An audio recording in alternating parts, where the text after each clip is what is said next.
Okay, guys, we are live. So for those listening at home, welcome to the Dungeon Musings YouTube channel. My name is Kevin Madison, and I'll be your friendly shop steward today, because today we are carrying on with our ongoing campaign playing Paizo Publishing's outstanding fantasy RPG, Pathfinder 2nd Edition. And with me today are the stars of the Spires of Paridar campaign. This is set in our custom setting of the Spires of Paridar, a region of, or a setting of occult conspiracy, class disparity, and industrial progress. And with me today are the stars. I'm back in a loop, guys. Let me introduce you to the illuminators, the stars of this campaign. I'll go the order I've got you guys on the screen here. Why don't you tell us who you are and who you're playing today? First up, we've got Sean. Hey, I'm playing Golag, son of Doc. He is an orc witch detective. Very nice. That measured pace is absolute second nature to you now. Introducing him. Next up is James. So, I'm James, and I'm playing Sally Jumea, the Azar-Keti lady detective. Very nice. Next up is Ingolf. Yeah, I'm Ingolf. I'm playing Basil Rathbone, who is an Isoki detective, so an investigator. Nice. And last, but certainly not least, is Darren. Yeah, Darren here. I'm playing Dr. Adam Ersprung, who is a created flesh warp inventor, and he's got his trusty sidekick Igor Mark IV. Very nice. For those listening at home, I realize we're almost an hour late starting right now. My apologies. We were sorting out some sound issues that we were having, and we believe we put them all to bed now.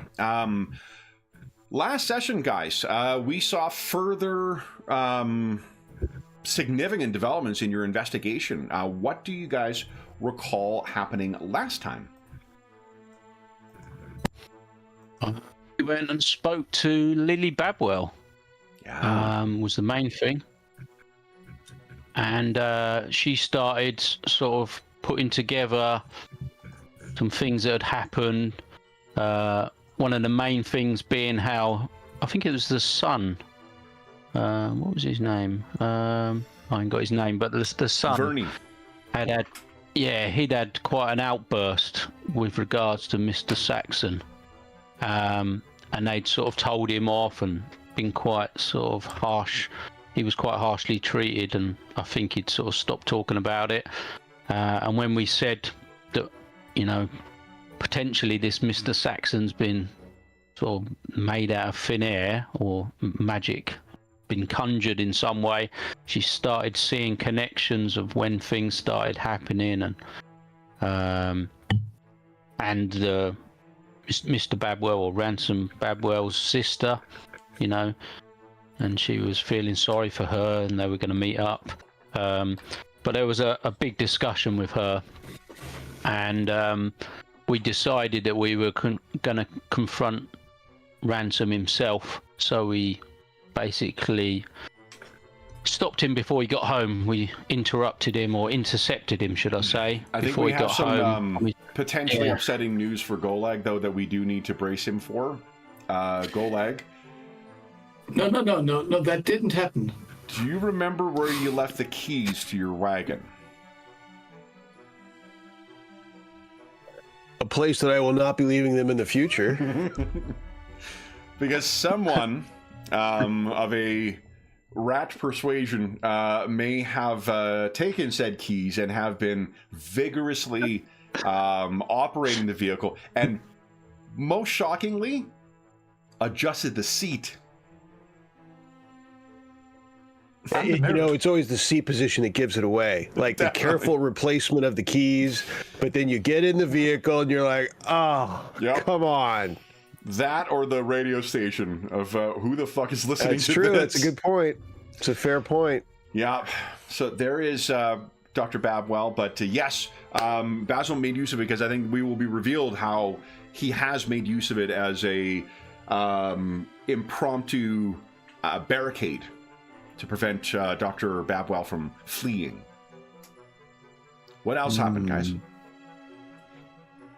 Yeah, so as we left the session, it was myself and Sally were talking to Mr. Babwell. We was sort of walking past his house, going for a constitutional, and we were explaining that we'd found the factory or the warehouse. And he told us that he'd hired it from, was it Sebastian Hunter? Ordins or something? Yes. I think that's what I've got written down here. So, but he'd never been to the warehouse. I believe. Lord. So a company, Hunter Holdings LLC, who is a noble named Lord Sebastian Hunter. Do you recall anything about his background? Apart from being the same family as Sally's benefactor.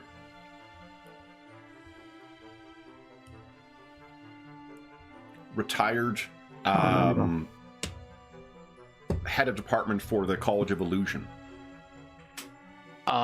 Yeah, he was retired now, but he held a equivalent position to what Professor Raleigh Galberry held while at the he's in the Conjuration School. This is very slowly turning into a magic school focused campaign. But now's your time to shine, Golag. And you're the only spellcaster in the group.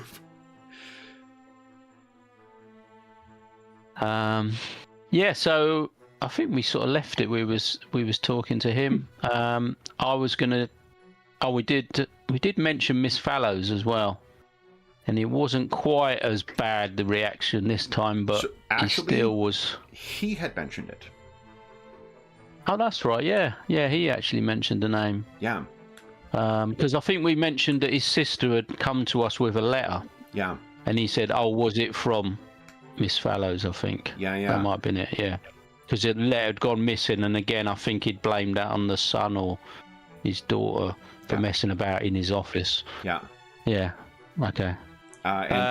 So I was proposing to take him to the carriage where Basil was, and maybe take him to the warehouse. Do you recall what he had said about the rented property where this apparatus is stored? Well, he said he'd never been there, I'm sure. Yep. He has no memory of it. Well, yeah, that might be more accurate. Yeah. Mm-hmm. He couldn't remember being there. That doesn't mean he hasn't been there, obviously. Yeah. And he also was shown an illustration that you had put together of the machinery. Yeah. Correct. And again, he said it was all in his mind, and he hadn't actually tried to start building it. It was all just theory and concepts and ideas that he had, but he hadn't actually tried to, make this stuff yet or construct it. And we were telling him that there's loads of them in this warehouse. So he was, again, quite shocked.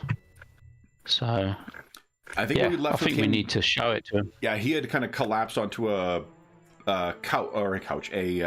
bench where he had been forced to sort of sit down to collect his thoughts on this. Golag, have you any questions about what you've heard? Have you guys discussed next steps?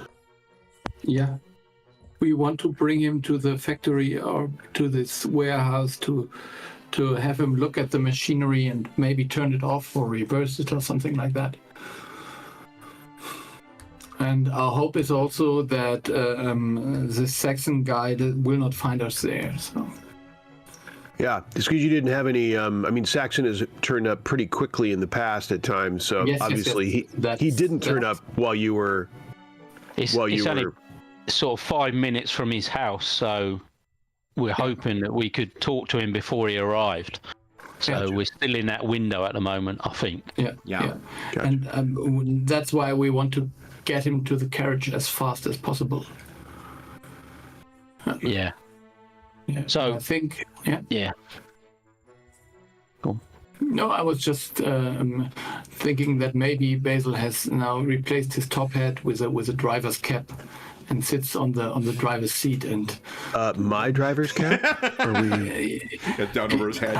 Well, I think it's the driver's cap. So whoever drives has the driver's cap. As Golag opens the driver's side door, step in. Gonna have to have a conversation with. I can't remember his name all of a sudden, but Sylvan? who's our? What's that? With who? Sorry. With our house. Oh, Sylvan. So yeah. Sylvan. yeah. There's gonna have to be a discussion with Sylvan to I might have told the story before. locations and. I used to work with, this is like fucking 25 years ago or more. I worked at a restaurant, and there's a woman who I worked with thought that my name was Richard, and she would just get furious when I wouldn't respond to it. And I kept telling her, like, my name's not Richard. Like, what are you? Richard! Richard! And I'm looking, are you? I'm not Right. Richard. Yeah. Anyway, so that's I'm picturing you're doing is screaming out the wrong name in the house. Sylvan is sitting somewhere with a paper. Yeah. Clearly he wants someone else, sir. What so where do you think Golag would be? Do you think he would be with the others confronting him? Or I'm assuming you're waiting with Basil because it was the two of you who had that upsetting meeting with him before. And I think that the plan was for Dr. Ursprung and Sally to be familiar but not familiar faces, but not necessarily attached to a upsetting event. Do I have that right, guys? Yeah. Yeah. So, I mean, Golek could stay at the warehouse, just looking at stuff there, maybe, and so we could drive there then. That would be. Do you recall whether there's anything else you learned at the warehouse last time that Golag wasn't aware of? Because we sort of left the previous session with you guys getting Raleigh there, and I think he started the inspection, but I don't think he concluded it before last session. I just don't remember. Yeah. I actually didn't go back to the beginning of the session, so I can't remember. Yeah, so I mean, a thing learned, but that is maybe obvious in hindsight, is not to discuss illegal activities while civilians are present. But I mean, that never stopped us so far. When speculation got to the how to address this thing, Dr. Galberry was quite uncomfortable. So this is a fact of, well, what do you guys recall about the discussion of who to report this to? I think Golag didn't or wasn't able to participate in that last time. I think they ran through the list of possible people to be like, well, maybe we can bring it to, no, they're probably going to do something bad. Or maybe we could, Yeah. Nope, that's bad as well. I think he decided to take it back to the college, didn't he? And he was going to investigate what he thought the chances of reversing it or removing the person that's involved or turning it off. Or he was going to try and come up with, some theories and potential ways of helping us or stopping this thing. So he went back. Yeah. Do you remember Golag? I tried to look into the alarm as well, but that was a no-go because it went into the piping under the sea. Yeah. So that wasn't any good. I think it was Golag who noticed that the ritual seemed to have been linked to someone's life force, to be like fueling from that. That was confirmed by Dr. Galberry as well. And what they're working on, he and his teacher's aides, his teacher's aides are going to be working on trying to disconnect that part of the ritual so that if it collapses, there isn't a risk of, his life being snuffed out as well. Yeah. It also seemed that unless he was well educated, sorry, Ingolf, I was going to finish my thought here. Unless he was educated in the ways of occultism, Babwell probably didn't know that that's what the ritual was doing. So, sorry, Ingolf, what were you going to say? No, I was just wanted to mention that we also got the confirmation in a way that not only was it not known to Babwell, maybe, but it is totally unnecessary for the ritual. So we had this thing. So once the energy was there to start it, it was not necessary to drain him any longer. So that might be something that was introduced by Gwendolyn Fellow just to get rid of the person who did it. Yeah. Yeah. Yeah, so that's right, because you guys are talking about like errors in prototypes. that can be in there, but this did not seem to be that. It was an intentional, like, well, let's get rid of the person who made this. Yeah, it was a sort of subtle assassination, I guess, in some ways, because people didn't they didn't know why he was looking ill and why he was struggling, and they put it down to just, normal sort of wear and tear and stress and some sort of illness. Mm-hmm. So, but we told him that's what we think it's related to, so he's having a bad night. Yeah. Anything else? I'm gonna try and help him towards the carriage. Sort of put my arm around him and hold him up and support him as much as possible. You guys did roll an incredibly high diplomacy check last time, as one of the last things you did. So he's going to be going along with you. Golag, is there anything that you would have wanted to ask about or suggest or discuss before this whole plan was put into motion? So there was no conclusion on who to report it to? Was there any final nuggets of wisdom? You threw up your hands. We have no idea. That was the end of that. I was mainly the person that was concerned that whoever gets it is gonna not be able to protect it from like the evil forces, as it were, or someone trying to do something that's gonna go wrong. So yeah, we couldn't come up with who would be the best people to pass it over to. Turns out there's not a lot of people who you would trust effectively a wish machine to in Paridar thus far. The church, the medical corps, the Order of Saint Sylvester, the Ministry of Internal Security. Definitely not. Golag's dad. Yeah, that would be, that would work, That put me back in his good graces, though. I'm not even sure. Well, we have to define good graces in a certain fashion. I mean, it's all practical. It's practical. It's not, it's not love or something. It's practical. So, again, Netflix just had a documentary out on Vince McMahon, and hearing Shane McMahon talk about the way he talks about his dad, I'm seeing shades of Golag and Doc in this stuff. Golag is much more independent than what Shane is, but oh boy, some family dynamics. Anyway, if anything else, Golag, do you have any questions about before we dive into the present?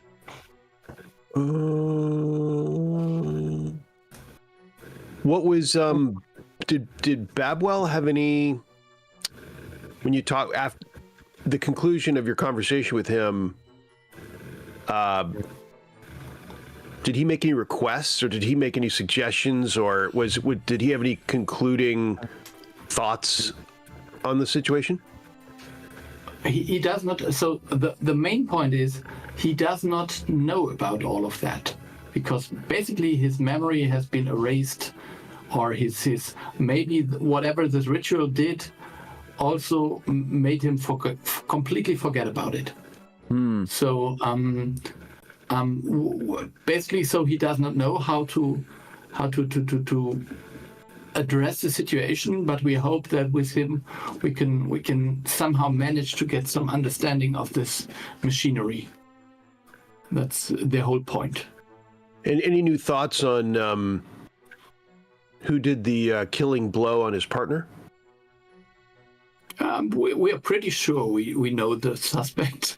I mean, it's Saxon. Is that still the right? Nothing new on that. That's status quo. Very good. Yeah. Okay. Yeah, I think that's Does that all I look can like think a of. face that would bludgeon someone to death over a petty business dispute? Come on. He needs eye cream. He really does, or some sleep, like perhaps 2 years worth. Yeah. Yeah. Then I'm good. Okay, so Dr. Ursprung and Sally, you were escorting Mr. or Dr. Babwell back to the carriage. When you reach there, he would see, I guess, Basil sitting up top along with Golag, and he has that you know, that look of recognition. He's like, oh yes, your colleagues.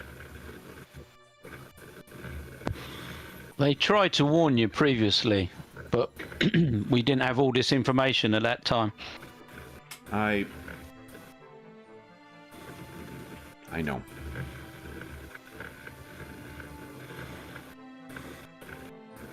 Okay, so if you're hearing a bit of the noise suppressor on this doesn't seem to be quite as effective as the Zoom one was, because we're hearing just a little bit of, not I'm mentioning this for the folks at home, so if they hear kind of during lulls, they hear a ta-ta-ta-ta, it's just the noise suppression at play. So, what he says then, where will we go? Golag's only focused on the seat position in the carriage at this time, so... Just getting out a grease pencil and marking it. There's a passive-aggressive cone over over Golag at this time. Yeah, I move swiftly to another seat, whatever. So, but I still keep the driver's cap just in order to annoy him a little bit. Wait till he finds the chewing gum under the seat. Now, I don't think you guys have informed him of his connection to Saxon, have you? Not as such. We said that, you know, have you been ill for the last month, and we think it's something to do with fallows and magic, and. Okay. But I don't think. We did mention that. I think we did mention that. Isn't it strange that he keeps appearing? You know, after you've had conversations with people, and there seems to be a connection. But I don't think we took it any further than that. As of yet. Saxon turns up when Golag in particular has had conversations. Is that the assertion? Well, just any time that we've tried to speak to Mr. Babwell. Yeah. But not necessarily Golag. Oh no, just any of us. I think when we went to the office and when we visited his home, etc. Yeah. But did you suggest that Golag's pretty recent what to call it, condition, or magical condition, or what happened with the artist lady, etc., that's connected? Is there have you mentioned that there's a notion that that's connected to what we're investigating here? No, not yet. Okay. No. Very good. Is there? Because we're still not sure exactly about that. Yeah, we're not sure, but yeah. Don't know. It's just the same sort of ritual symbols were found on the bodies, wasn't it? I think. On bodies of murdered victims, but not on this guy. Yeah. Yeah. Oh no, but in the warehouse there were similar sort of some of the ritual symbols. When they similar? On the machine? They were similar. Oh, they wasn't. No, they were similar in the same way that the markings in Golag's book, the Umbernomicon, that he got from the Order of the Endless Odyssey. It has similarities to the writings for his kind of tradition, or the way he got his pact and whatnot. But it's not a matter of that. It is more a matter of the common theme is the Umbernomicon, as opposed to directly from the markings that are on the bodies that have been found are similar to what is that Golag's tattoos are like, and what are painted in Gwendolyn Fallow's paintings. Those are similar to what's in the Umbernomicon, but the Umbernomicon is also similar to what these markings in the apparatus are. But it's more a matter of two discrete things that lead back to a common source, as opposed to that there's direct connections between Golag's workings and theirs. The Umbernomicon... So more of the same sort of magic, the same sort of sphere of magic they're using. Similar. Yeah. Golag has, with his shadow connection and many of the ways his powers manifest, There's that, you know, shadowy quality to it, as there was with the creatures you faced in the Order of the Endless Odyssey. Elder Order of the Endless Odyssey, I think. So, does that make sense? Let's get him away from here quickly. Yeah. So then the other concern. So, oh, go ahead, Darren. Yeah, I was going to say I'm going to put him into our carriage and say we're going to show you the machine. But when I do that, I want to speak to Goleg and Basil at the front and say, what do you think we should do about his family? What if Saxon turns up here and he goes into some sort of rage looking for him? Do you think he'd do anything dangerous? No. No? You sure? Yeah. I would think it's unlikely. I mean, you know, it's not a way of being certain, but I think Saxon's more focused on practicalities. As unpleasant as he is, than extraneous violence. So, Adam, you want We think me he to has stay killed behind? his partner. Surely that suggests a degree of violence. Yeah, but that'd be focused violence. I mean, that would be on subject, you know, that would be purposeful violence. How about that? Rather than killing a child for no particular reason, than just, you know, random rage that doesn't serve any purpose. But would be my thought. So if you're concerned, I can stay here. That's no problem. Well, I'm just worried that. Yeah, no problem. I can stay and join you later. I think that's, and then I will keep an eye out. I don't think we'll be long at the warehouse. I'm not sure. I'm not sure about that. We'll see. I mean, if Saxon arrives and then leaves, you can join us, or vice versa. As soon as we're finished, we'll come back here. One thing. No, I think I will. Yeah. Sorry, one thing you'd mentioned last time was the possibility of like blindfolding him or otherwise preventing him from seeing where you're going. Is there any thought being given to that still, or are you not concerned about him knowing where you guys are going? What was the reasoning? Well, Maybe he can see. Yeah, we was thinking he might be able to see what he sees, but not hear, because quite often he's come in and said, "What have you told him? What are you doing?" You know. But he knew he was in the office, or he knew he was at home, or he knew where he was. Yeah. That might have been just a timing thing, or perhaps. So I think I would now give the cap to Golek and say, "Go, come on, go." Don't hesitate. I'll sit in the back and I'll ask Mr. Badwell, would you mind just closing your eyes? We think that there's some connection between you and Mr. Saxon. And see what he says. Yeah, because Adam got me paranoid now. I think I will leave the cab and stay waiting for Zane to appear. I think he will come at some point and check out. And if he does anything weird, I can do something. I'm pretty sure. Okay. Do you wish to hide yourself, or are you gonna let? Yes, obviously. Okay. Yeah. I'm a rat. Come on. I will. Would you give us a stealth check, please? Let's see how well you hide yourself. Everyone gets a hero point too. No, that would be nice. Just show myself and say, "Well, you came for me, don't you?"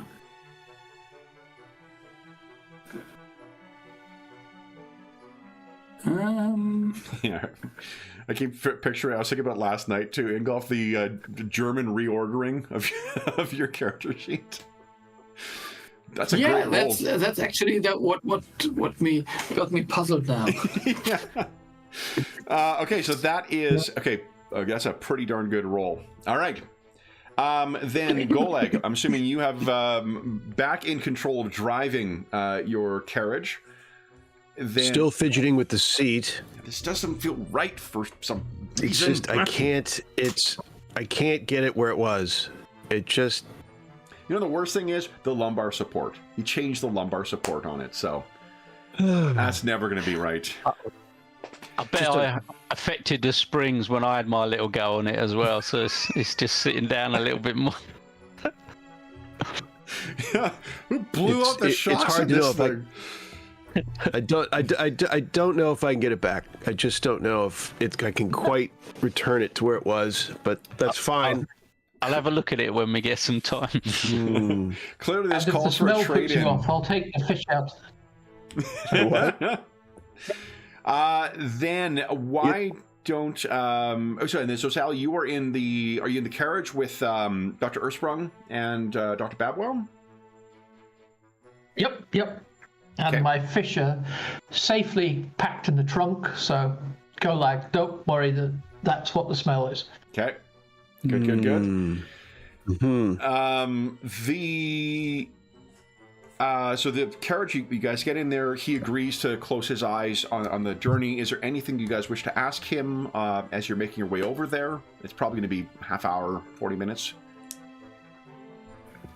You could ask him about Saxon's appearances. Like, who else does he appear for?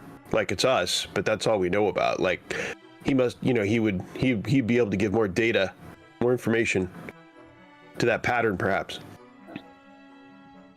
I yell from the front seat, as we get. You're a front seat I'll ask investigator. Yeah. Well, yeah, I'll ask him if he normally gets interrupted at any of his meetings. When he's discussing with clients, does Mr. Saxon normally appear?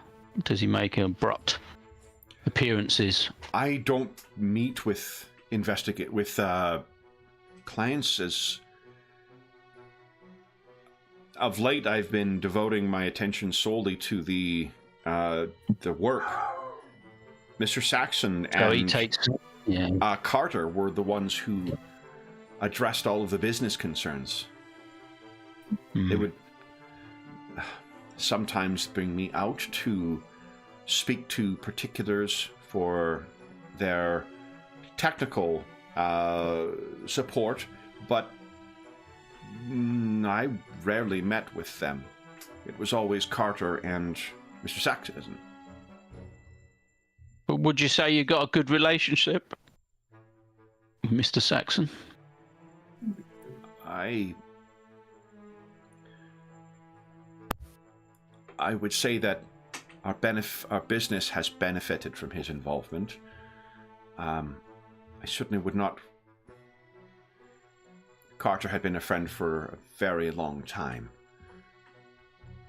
Mr. Saxon and I do not have that type of relationship, nor would I expect such a thing. Business is, as they say, a business.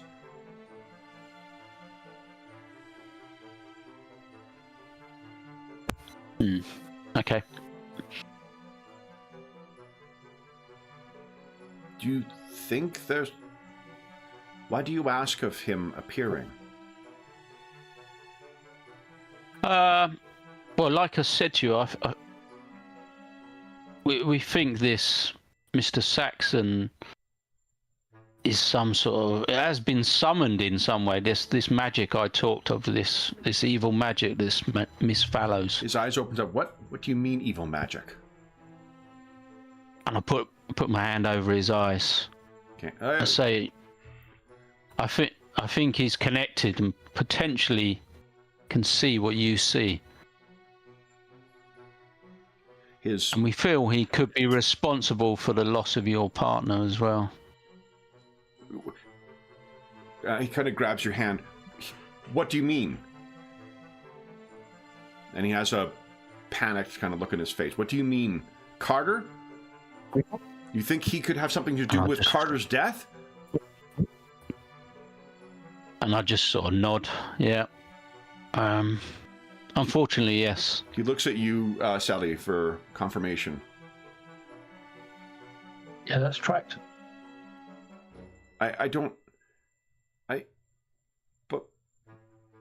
But why? They were both working to improve the business. What sense would there be in killing one who was sharing a burden? Carter was murdered by a pickpocket or a knife in the night.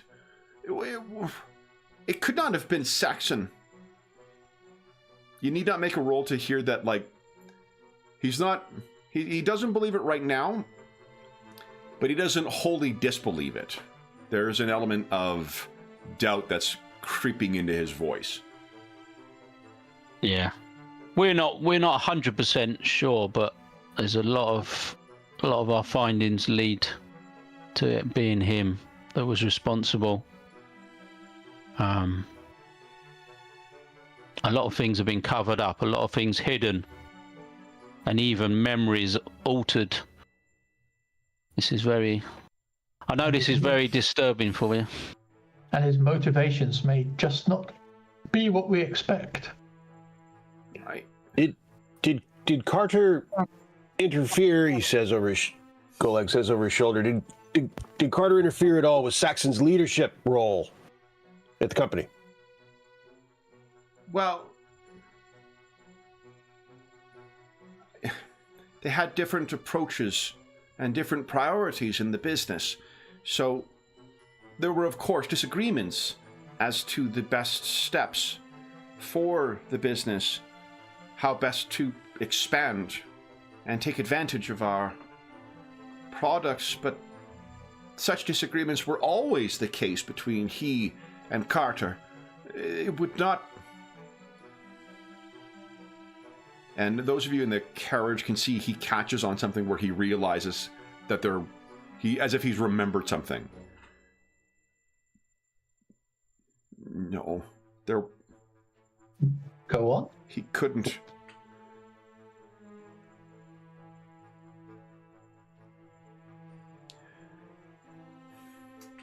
Saxon had approved one of our contracts with a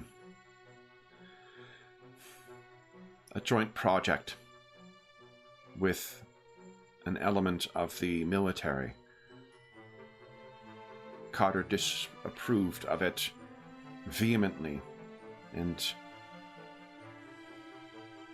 reminded Saxon that it required a majority vote among the shareholders to approve this.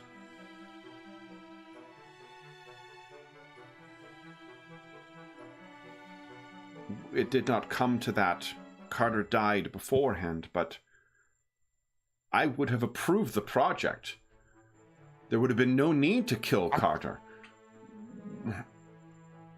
It's unfathomable to me to think that he would have. It would have been no point to it. His disposition to you, even in our presence, has seemed alarming, Dr. Babwell.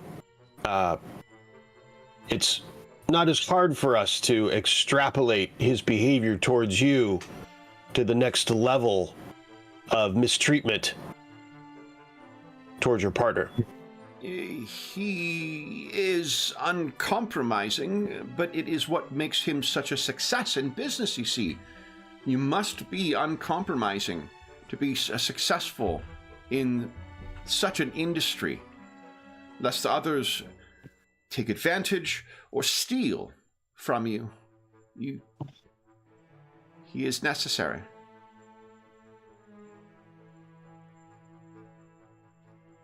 Carter agreed. I think my with that. seat is still sliding up and back a little bit. Yeah, It's still why is moving. This It's not really latched. It won't latch quite right. And it's just Every time you hit an intersection, it slides forward and slides back. some sliding. Oh. Then. Which affects everyone in the back. Like it comes back into the knees. Yeah. Like into the... You guys keep hearing the clank, clank when he accelerates. Mm-hmm. You got to watch yourself, Dr. Armstrong. And Ms. Demir, as your knees could get caught in the and wash. I don't want to speak out of turn, but Golag does seem the one to put his seat way the fuck back when he knows someone's in the back of a hatchback. So, well, I'm sorry. How's the room back there? Huh? Yeah, let me know if there's any problem. If you have any issues. I guess it's Basil in the back seat who's just like kicking his feet up. No, I'm good. Yeah, Fine by right. me. He's not there, but yeah, exactly. He would be. Yeah, he would be. Stick of chewing gum, Dr. Earthsprung? When I find the gum, it is going to be just... Oof. Scorched earth. So he seems to have lulled into... He's not prompting any more conversation, but he is still there. His eyes are closed once again. Dr. Earthsprung, Ms. Dumer, or Golag, any further questions? I think with him getting upset, I think I would have drawn the little curtains on the windows as well, just in case he keeps opening his eyes. He's having a bad enough time without me. Keeps sort of shoving my hand in his face. So I'm going to shut the curtain so he might realise we're in the carriage, but at least he won't be seeing where we're going past, just in case. But I think I'll leave him for now, and we'll see when we get to the warehouse. He's going to have the shock there. Okay. So, speaking of the Basil.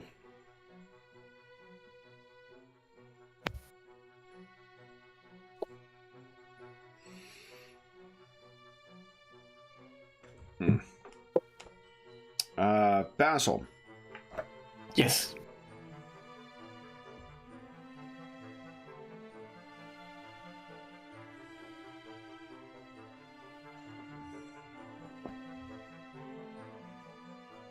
Okay. You are... It's gonna move you, I hear. Yeah. That'll be a joke that only 35 plus will actually get. And North Americans perhaps as well. So the Basil, where do you think you've concealed yourself to keep an eye on the Babwell residence? I think we found something where we hit last time when we were watching who entered the house and so I think I would watch there again. Okay. In order to be there, and I remember that the last time I put on my crystal shards or like the thing, but so maybe I have a little bit like sweep them to the side or something, swept them to the side so that no one would drive on them again. These crystal shards are like caltrops. cantrips. Okay. Caltrops, yeah. Crystal shards, because fucking nerd brain, I'm like, what's happening in the north of the Forgotten Realms? No. Okay. It's an inadvertent campaign crossover. Then, Basil, it's been about 20 minutes since your colleagues have gone. When you see from the far end of the street, a carriage come careening around the corner, and it pulls up in front of their home. I'm assuming that you're on the opposite side of the street, looking at where they are. So it's not until you see the thing pull away that there is a recognizable silhouette stalking towards the door. Do you wish to do anything before he reaches there? No, but he's alone. It's not like he has a gang of thugs with him or something like that. No, okay. No, just him. Yeah. You can see he bangs on the door quite a bit, and then finally the door is answered by one of the servant girls, Betty, I think her name was, and he just pushes right past, or Sally. No? Betty? I think it's Betty. In any event, doesn't matter. Pushes past her, and then the door is slammed behind. So you cannot necessarily see what is happening or hear what is happening. There's shouting going on, most certainly, but it's not quite clear what's coming out. What would you like to do? Yeah, I think I need to get closer then. Maybe, I don't know. I think there might be some shadows to hide in somewhere. I mean, Yeah, most definitely. I mean, you rolled 32, I think, before for your stealth, right? So, yeah, you're good. You're able to make your way up closer, and it sounds like Mr. Saxon is demanding to know where the kids are. wow. And he has stormed his way. You can, from the sounds of things, there's a bit of a scuffle going on. People are falling. There's crying. There's shouting. Has his car something like a horn that I could use? It's not like so it's a horse-drawn carriage, right? And it's actually there's a. Oh yeah, so it's a carriage. Actually, yeah. And there's someone who is driving this cab as well.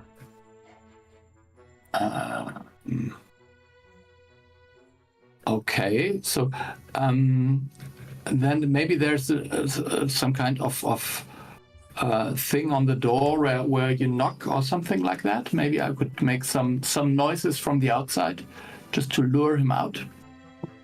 To try and lure, like I don't know, a door knock or some kind of I don't know. Sure. So if you go up to the door, do you mean on the carriage or on the house? No, on the house. So on the house. If he wants to fight me. If you're knocking at the door in the house, there's absolutely whatever's going on in the house is much more noisy and chaotic than knocking on the door. Okay, so you can now hear at least one kid screaming as well. Yeah. So in that case, I think I need to open the door. No one thought to lock it, so you're easily able to open it up. Yeah. And you can hear Mr. Saxon's voice say, "Come here, boy!" And then I would shout, "What's going on here?" You can hear this noises coming from upstairs, and the what you can see then is his wife, Lily, comes running over. She's been weeping. Her hair's kind of mussed up. She's got a bruise on her face, and she says, "He's taking them. He's taking the children." Okay, so in that case, I would just storm the upstairs or something. Okay. I think he's upstairs. Yeah, so if you go racing upstairs, you'll basically reach there in time to see him. Having walked out, he's got a hand on each of the two children who are dressed in sleeping gowns.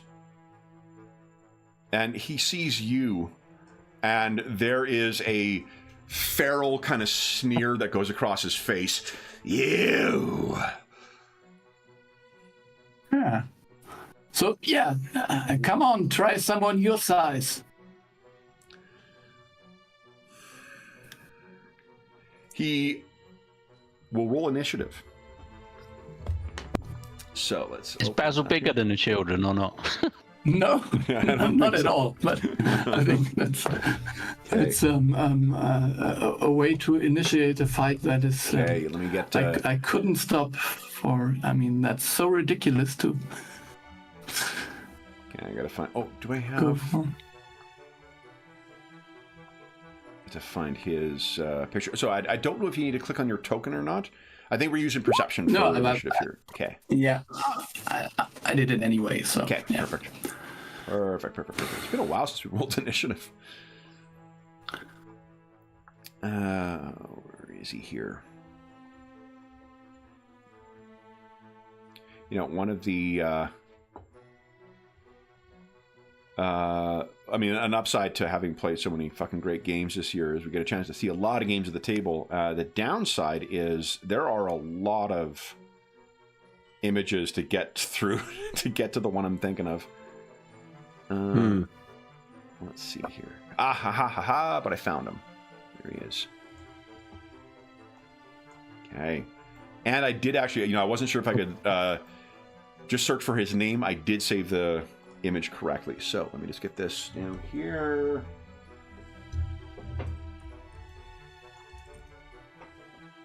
You cannot see. Come on, you.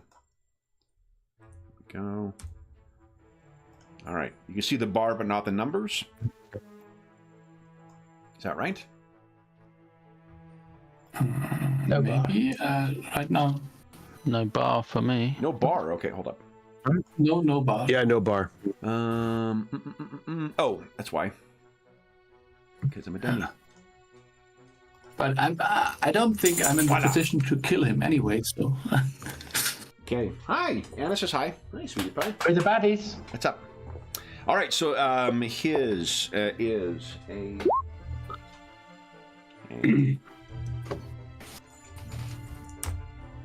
All right. So his first action will be to hustle through the length. He's let's go to the kids, hustles over to you, and he is going to swing and try and get you. That's okay. Fuck me. I could probably just bring this up here. That is a 40.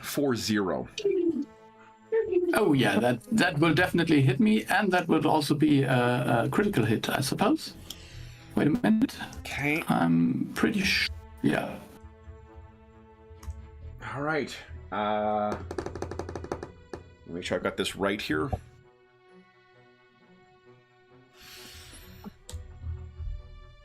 $41 damage. As he hits you with his cane. Yeah, that's okay. And then his second action will be to backswing with it. So that is a... So that's his second, not his third, but yeah, okay. This is his third action, but second attack. Oh yeah, I see, yeah. That is a 35. I rolled two 19s. That's also... Yeah, that's also a critical hit. Yeah. 41 damage again. Oh, yeah, that's okay. And he's set you... So you lose consciousness, Basil. The next... So I'm dying too now, yeah. Oh, okay, you're going to stabilize, because you are going to come to. Someone is going to stabilize you. When you come to, the first thing you see is Lily Babwell and one of the maids, and they have administered to you. You put yourself at 1 hit point. Mm-hmm. You have come to, you still have... You lose the dying status as soon as you get first aid, right? Or your dying conditions, or is that a... Yes, but depending on how I lose it, I would still be at wound level 2, meaning that that's what it is, yeah. It would increase my dying status for the next time. So yeah, you've got wounded 2 right now, and you're not -1, 1 hit point, not -1.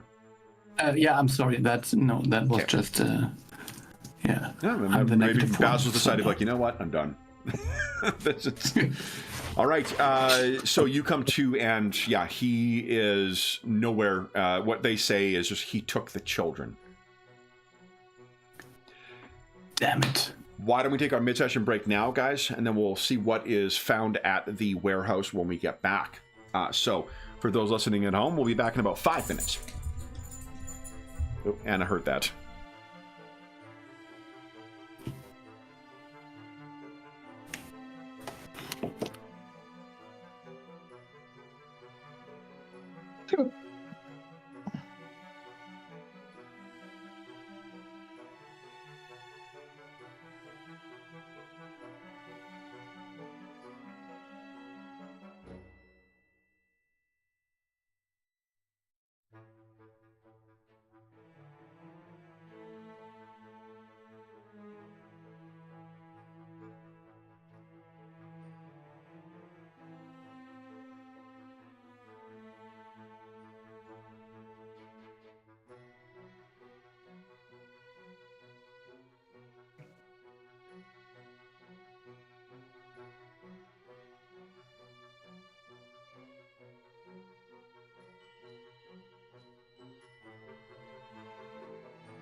Okay. All right. Hey, everybody in chat. Hope you guys, Archer, hope you're having a good weekend. Oh, Anna Banana says hi to everybody.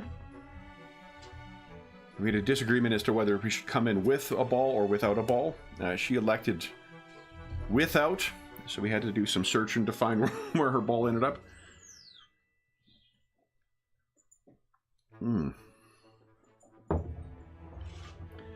Basil, when you wake up, incidentally, it is about 45 minutes or so after your confrontation with Mr. Saxon. It seems that they didn't get to you right away.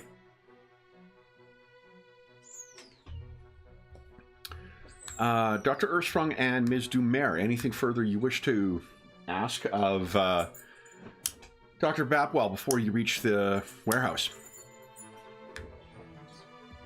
I think I'm giving him a little bit of time to process it all, and because he's obviously not feeling well. I think I'll give him a general look over and see how bad I think he's sort of...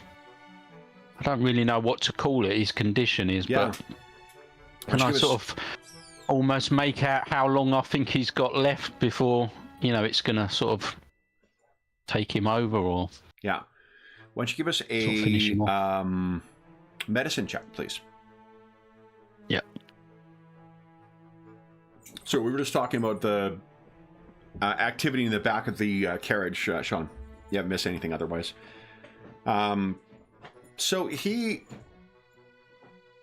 you think that he is well into a condition of shock. Like his hands are just like trembling like crazy. He's more pale than what he was before. At seeing him in the light of the carriage now, I'm assuming there's not like interior lights necessarily, but the lighting that you are exposed to, he doesn't look any more healthy with proper lighting than he did when you saw him in the like weird gaslight of the streets. He seems he seems like he's having a bit of a traumatic episode. The realization of everything that's happening is seeming to be a lot for him to bear right now. I think I would probably carry some sort of hip flask or something just to like try and temporarily settle people's nerves or something if they're like particularly suffering. So I would offer that to him just to try and settle him a little bit. I know it ain't going to make a lot of difference, but no, it might take the edge off of it. By saying that, I think he, you know, his hands are kind of, you know, trembling, reach out for it, keeping his eyes closed. And if you're able to hand it to him, he does take a good swig of it. He coughs and then returns it to you. Thanks you for it.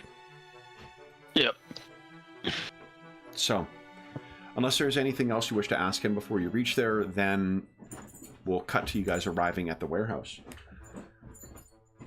No, I think we're just see what his impressions are when we get there. Okay. So you reach the warehouse.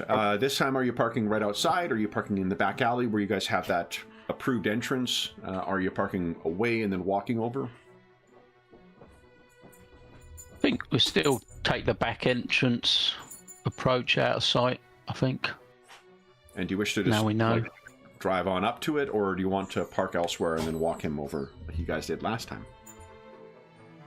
I think we'll just get on with it. I think we'll just park outside the back as long as the carriage is out of sight, sort of mainly. Okay. And then I'll just undo the alarm or deactivate the alarm I'm sort of prepared previously. Okay. You're able to easily... Oh, go ahead. I thought someone said that was something. it, sorry. Okay. So you're able to do so, and when you bring him out of the carriage, he asks if he can open his eyes. Or do you want to wait till he's inside? I would just I would just help him inside before Okay. we open it up. But he'll probably, if Saxon's been here, he'll probably recognise it. But just in case, I'll escort him inside, and let him open his eyes. Okay. So he opens his eyes inside, and he is just... His nerves, for one, seem to steady altogether as he takes in what is here. And he no doubt has other feelings for it too, but the look that he has viewing all this stuff is, I think, something you might be able to relate to, Dr. Ersprung, when you saw it, because it truly is a bit of engineering, of an engineering miracle. Like it's a genius bit of work, and that seems to be the way he is drawing this whole thing in. Imagine yourself having, conceived of some unthinkably complex, elaborate process, and it's been like an idea kicking around in your head as far as you're concerned, and then suddenly seeing it manifested not only in one of these objects, but dozens of them, and all set up to be functioning together. This is, in some ways, a dream come true for him. So that seems to be the way he is reacting. He says this. And he will be silent for some time as he's taking this in, if you guys wish to break that, or if you want to give him time to process it and then be the first to speak, you can do that. I think after a couple of minutes, I will say, and this is the first time you've seen any of this? Without taking his eyes off of the racks, yes. Yes, this is the... He looks over and he says, it's as you drew. How... This is the warehouse that I contracted. Indeed. This is... And how long would you think it would take to, make these devices?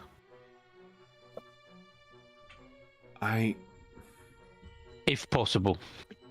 In theory, and he comes over and kind of like studies them more closely. If there were precise enough machines, skilled enough workers to design them, I would think months, but I do not wish to sound arrogant, but unless there are others whose work, or with which I am unfamiliar, there is no one who could have done this but me.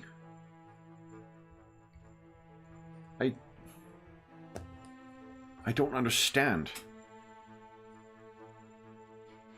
And these markings, and he gestures to some of the arcane things, what are these? These are not architectural drawings or calculations. Magic of some kind. Is this... This is where Miss Fallows comes in, we believe. You understand, and he gestures to them, and he's speaking to you, Dr. Ersprung, what these are. We believe that they are the thing that powers this machine. But somehow you are also connected to it. They are no generator. They are a cogitator. They think. But this is... Each of these is... something I have dreamed of. A pinnacle of my intentions, creating an artificial brain. And there's so many of them. They are not a generator creating power, you see. They are thinking. But they are powered themselves. How could... He turns to you. Have you found a generator or a power source? No, this is what I mean. These markings, this ritual, is that it seems to be powering this device somehow to make it like an automated process.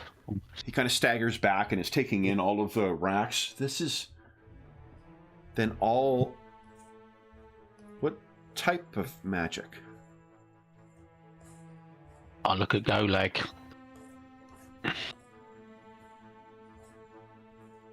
And I would, it seems to be to refresh my memory, it's of the occultish type variety, right, Kevin? Of, or no, like the runes. So he may be ignorant of magic altogether. So his question, like, it may be specific of, like, is it from one of the schools? Is it one of the, like, is it arcane? Is it occult? He also may just be asking, like, what does this do? If he's coming from a layman's perspective from magic, he may not be aware of the different divisions of magic and different separations and whatnot. You can answer however I mean, I would give... Yeah, I mean, I'd give him the best I could. Sean's just wondering how to put it, rather than Golag. So the way that and you can put this into Golag's own words, but the way to think of it right now, these minds are all participating in some kind of very complex ritual, unlike anything else that's ever been seen. It is in part drawing power from somewhere else to keep all of them going in this perpetual thing. It also seems to be manifesting a tulpa in the way that is speculated, and it also seems to be incorporating an element that is slowly killing him as it works its way towards completion. That's what these minds are doing. So that's the nature of the magic, as Golag understands it. How would he answer Dr. Babwell's question? It's a high level of magic that is powering a thing called a tulpa that is causing a change in reality that we have been discussing with you as far as Saxon's appearance, and it's highly sophisticated. You were saying that these minds have been turned to focus on a ritual, a magic? Yes. Yes. And the manifestation of that is... His hands are once again shaking. Saxon? We believe so. To bring changes that were not that way. Changes in your company, in fact, that involve, we think, Saxon. He turns back to look you square in the eyes, Golag. There's a look of panic in his eyes. Who did this? Well, we assume it. Zane Saxon is at the center of it. He's either a manifestation or the originator. Both. It's complicated. We're not entirely certain, I don't think. So just to refresh, like, if he's the creation of this, he couldn't have set this ritual in motion. You may be trying to spare him. Golag's he's just running right now. He's just going. Yeah. Sally. So he says, yeah, go ahead. No, go ahead, Golag. If you're still speaking to him, he's got his attention fixed solely on you right now.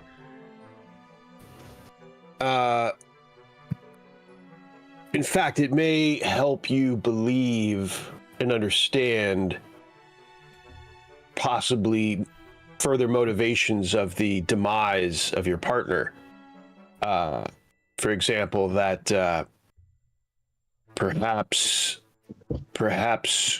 Carter discovered it, or Carter was, imagine if Carter, what his reaction would be if he came upon this. It would be possibly similar to yours. And if he wasn't controllable or something happened, then perhaps Saxon reacted. Something. It gives you further structure to understand perhaps what the motivations of Saxon could have been, given the existence of this place and what it does and how insidious it is. Did Carter find this? I don't know, but if he did, and he was not copacetic with it, similar just to your reaction, and Saxon couldn't control him, you can imagine Saxon's. You could possibly imagine better than us Saxon's reaction. He looks confused. He kind of staggers back.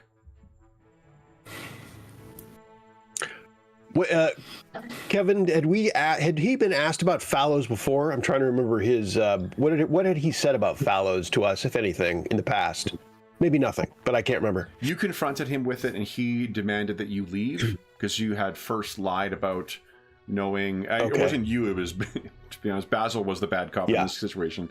You guys had confronted him with the prospect of him or his Carter's widow engaging you guys, and then you mentioned Fallow's name, and that's when he demanded you guys leave. What you found out last time is that he only knew the name because it was on letters that he didn't remember receiving or responding to. So Fallows triggered him, right? Fallows kind of triggered his... Yeah, like if you put yourself in his shoes, if you first find that someone is obviously not misrepresenting who they are, and you've got this uncertainty in your gut as to who this Fallows person is, and then you're suddenly confronted by these strangers with that, that's why he reacted as extremely as what he did. He didn't know the answer to that, but he didn't want to face you guys. And then Saxon seems to have arrived shortly thereafter. We think, and it's a name we've mentioned you before, but we think a Gwendolyn Fallows might be responsible for the magic, for the conjuring of this magic that you see here. That it was her. She is the mind. She is the expertise behind these runes you see on the machinery. Is she an engineer or inventor?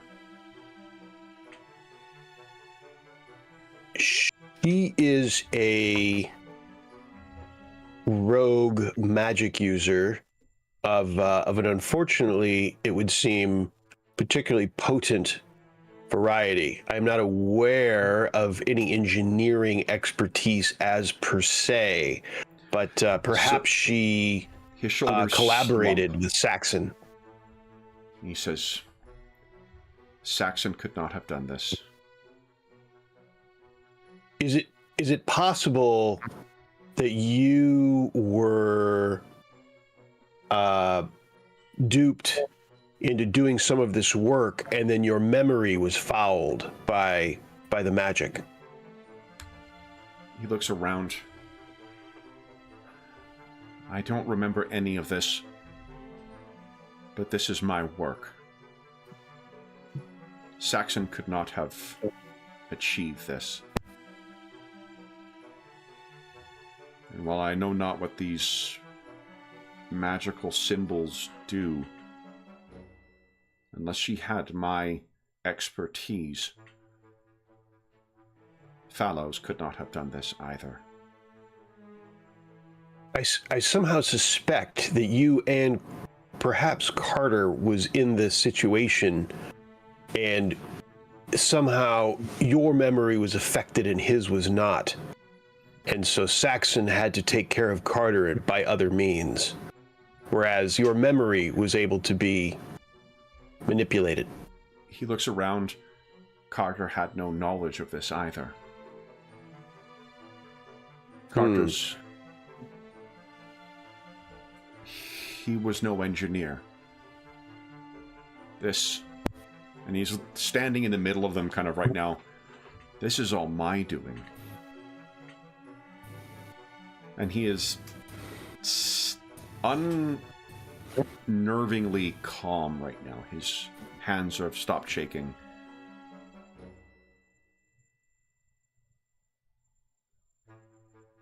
Have you determined what this will do, this ritual? I don't think we did, right? We didn't really come to a conclusion. Well, I think the professor thinks obviously it'll complete the, creation of Mr. Saxon, or the ritual will complete and he will be here. If we don't interrupt it, that will complete and it won't be able to be reversed or whatever. But we're fairly confident it's going to kill him as well when it completes. They're the only two sort of factors we're aware of. I think I would ask Golag at this point, do you think there's any chance that Miss Fallow's magic could have created these machines from Mr. Babwell's memories or mind, or could it be conjured almost like a tulpa into existence? That type of working would be on par with and perhaps even more powerful than what this would be. To create something from nothing, there's legends and whatnot that speak of that stuff, but it's not. No living practitioner could work such a spell. And more to the practical point, if you can do that, rip an idea from someone's memory and whatnot, why not just create something with it, as opposed to create something to create something? It's just the doctor can't understand the timeline, because he started meeting Miss Fallows only a couple of months ago, didn't he? Or was it longer than that?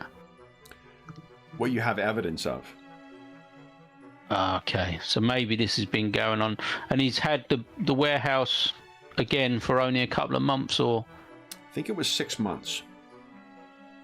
All right, so he could have been building them for quite a long while before. Yeah, it just didn't seem like he'd had enough time to build them. But if it's been going on for 6 months, then maybe more so. Okay. So he is asked, what happens when the ritual concludes?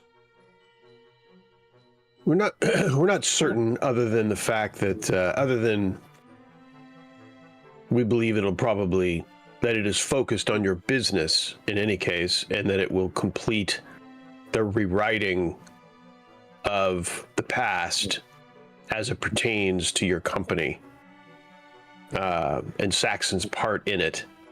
If there's something beyond that, we're not certain. And what happens if we disrupt it?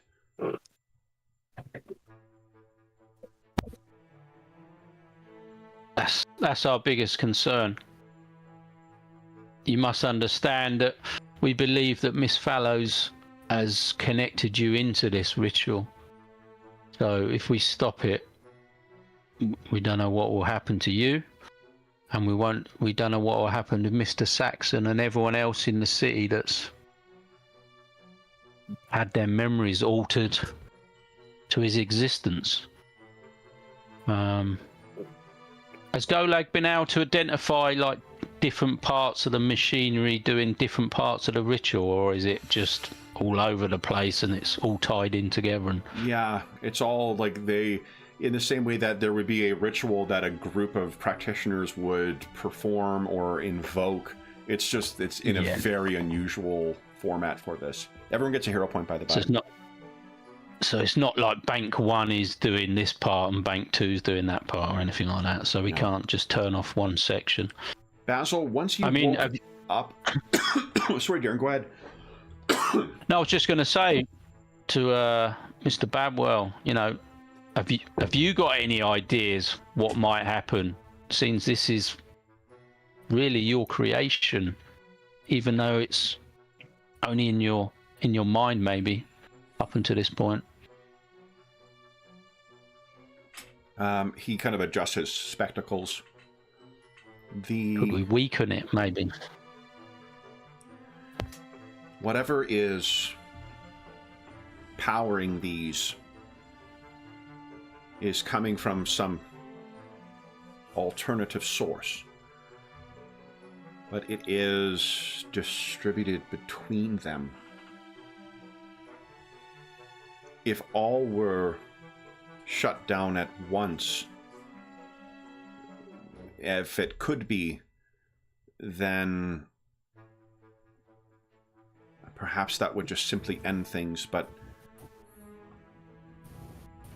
if one or some were set down, I do not see where that excess power would go. But the remaining minds, from what I can tell, these appear to be functioning at the highest end of their capabilities. And excess power drawn to any... I would fear that all would collapse. And I cannot speak for the magical consequences, but they would all be destroyed.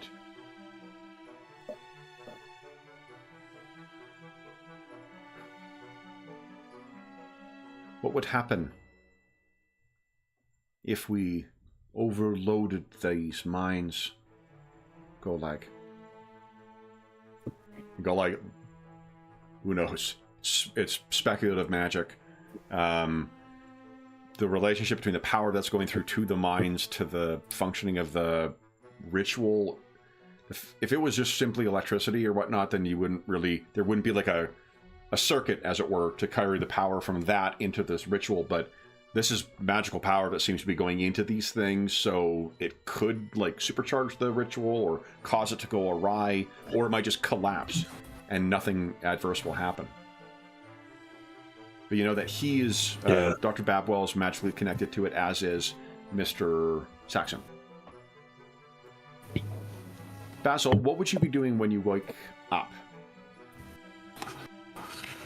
Yeah, now I'm yeah. So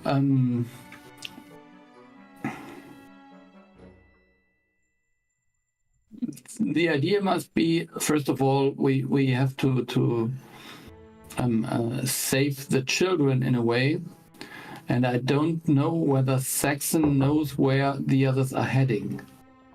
But it makes no sense to capture the children if he does not plan on using them to force Babwell to do something.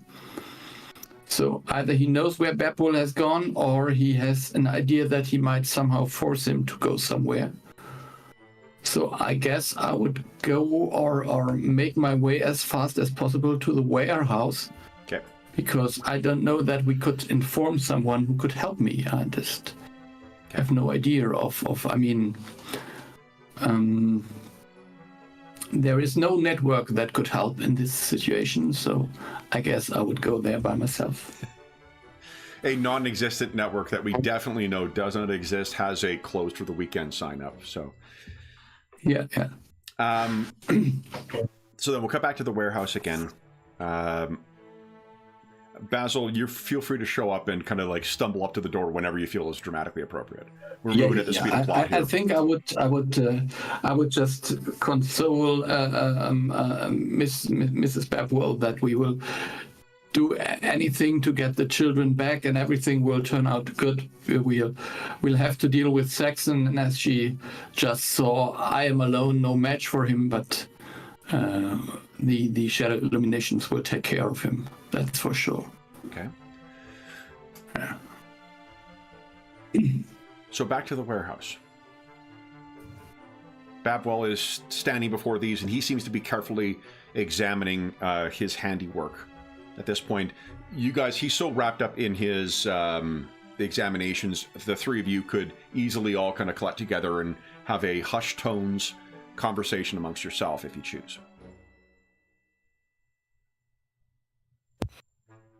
Yeah, so my concern is Saxon is probably working out where we are.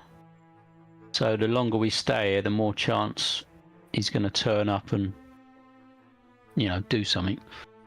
So maybe we should cut this short and head back. And I'll say to Dr. Ursprung quietly when I have a chance, while Dr. Babwell is, looking around and taking it all in. So is that bad? We don't want to. If he turns up, it would give us a chance to confront him about the whole thing, obviously.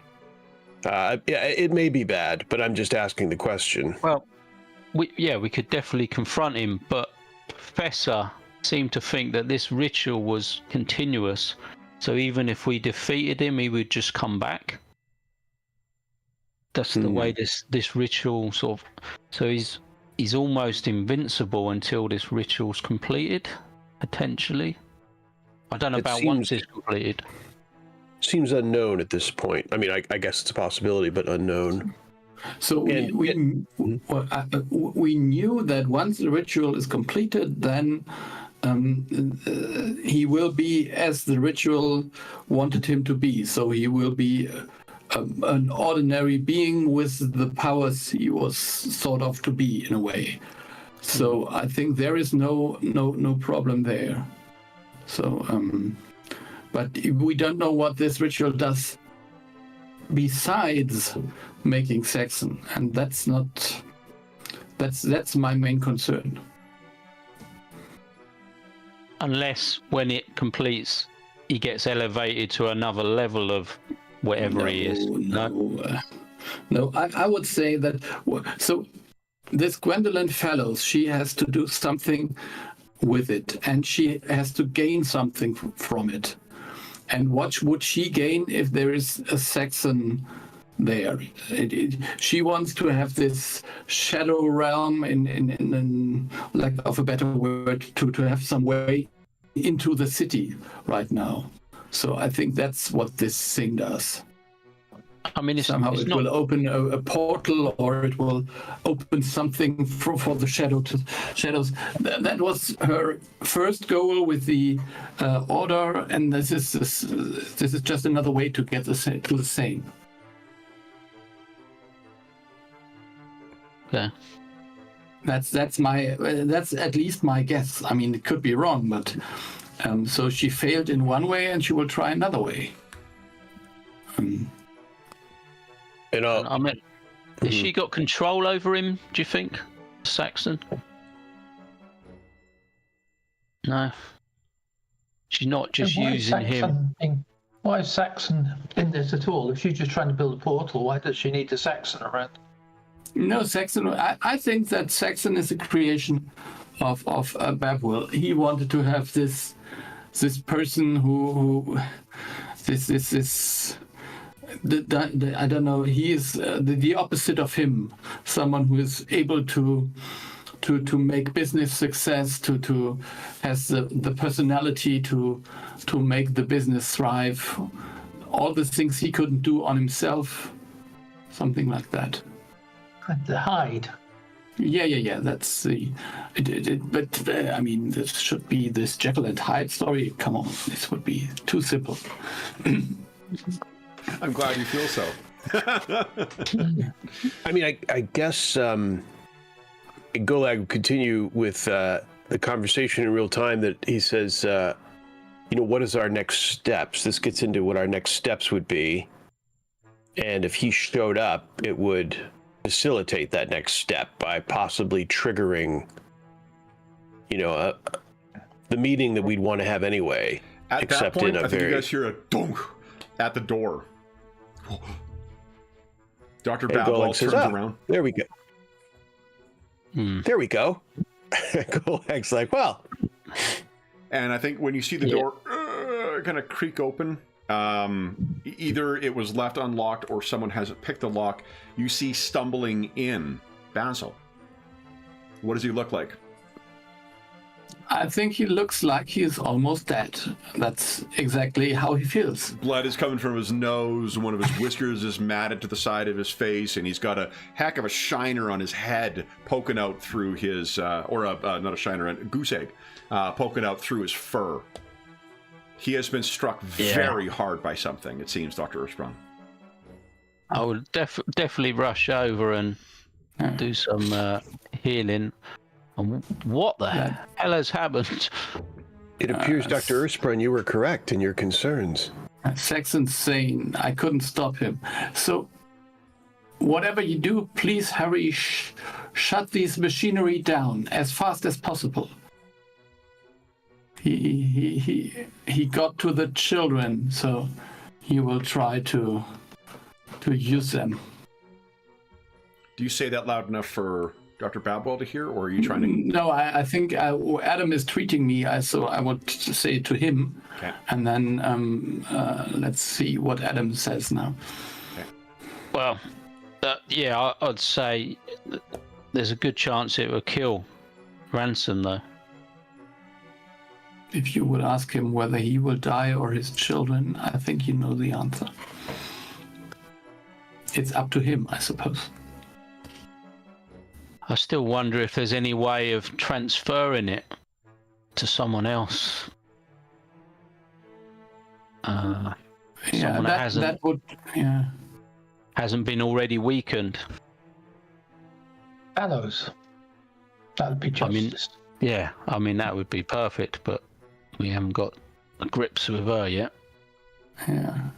I was hoping the professor would be able to come to our aid, but it seems not in time. Yeah. So, I guess he will come here or find us here in some way. It's only a matter of time. Is he on his way? I don't know. Maybe he's holding or he's building camp in his house or something else. I'm not sure, but so he got them to use them as leverage. I'm pretty sure about that. Do you think we could get the children without shutting this machine down? Yep. Probably. I don't know.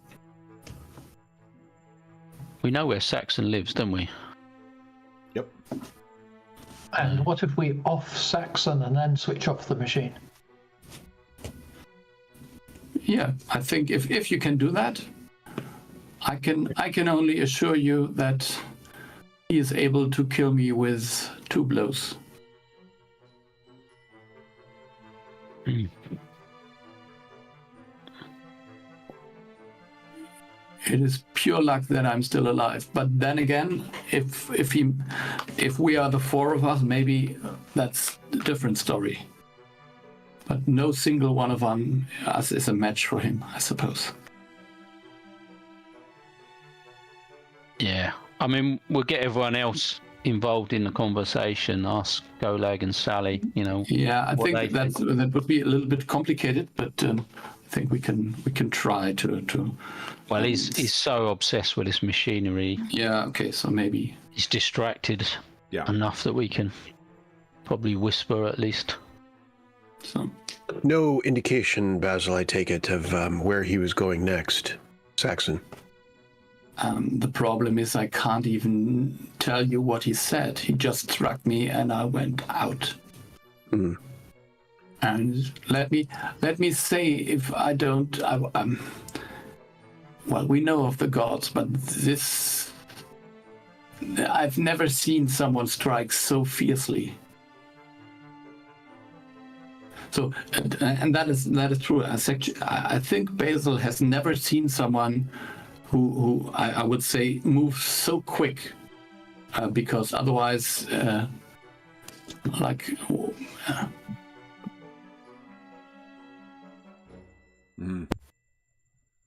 So do we put it to the doctor?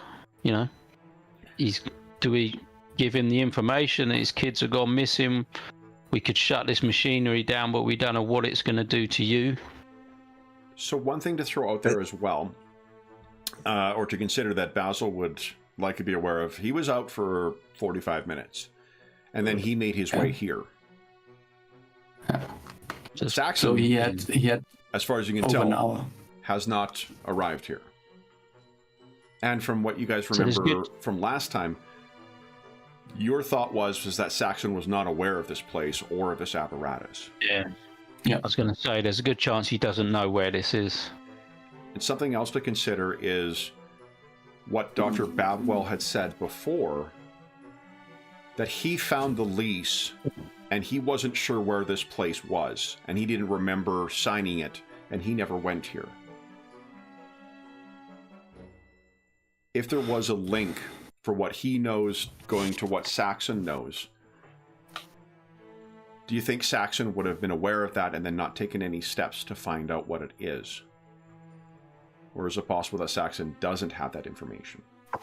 Yeah. I think he does not know, but I was more thinking like if there's some kind of extreme circumstances or something like that, then he probably might find him. I don't know. Maybe he's hiding in his home or in the company somewhere. So the main person that would know about this place is Fallows, or at least currently continue to remember about it as Fallows. And the people that worked on it were presumably Fallows and Babwell, but needing his expertise, but then his memory was adjusted.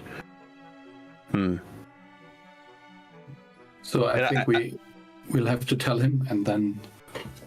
I'm not sure the logic of him necessarily agreeing with shutting down the machines once he learns about his children. I mean, it would certainly take away the children's usefulness as leverage if it's already shut. I mean, to some extent, if we destroy it in particular.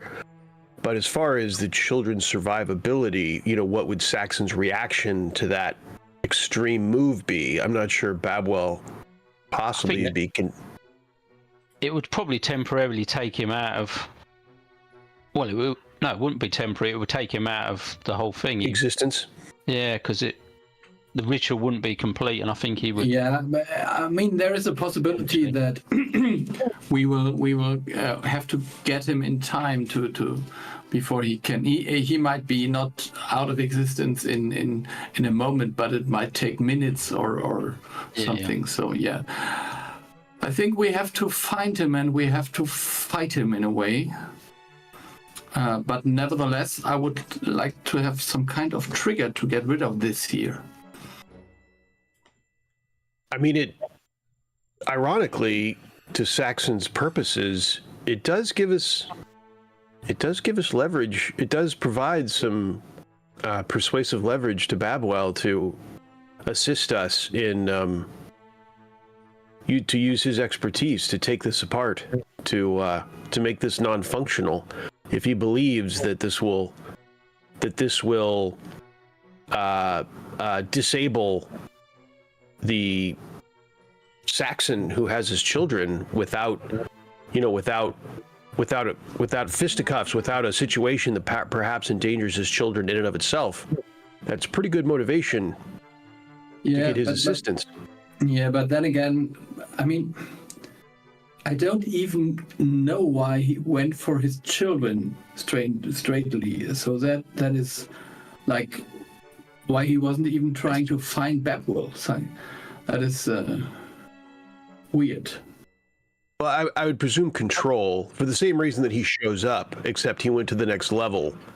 This kind of knowledge, Babwell having this kind of knowledge, my presumption is that would make it harder to control Babwell, and so Saxon had to take it to the 10th level and say, if you don't continue to cooperate and, keep your mouth shut about the whole operation, something to this effect. Control, basically control, is my presumption. Yes, leverage, isn't it? Some sort.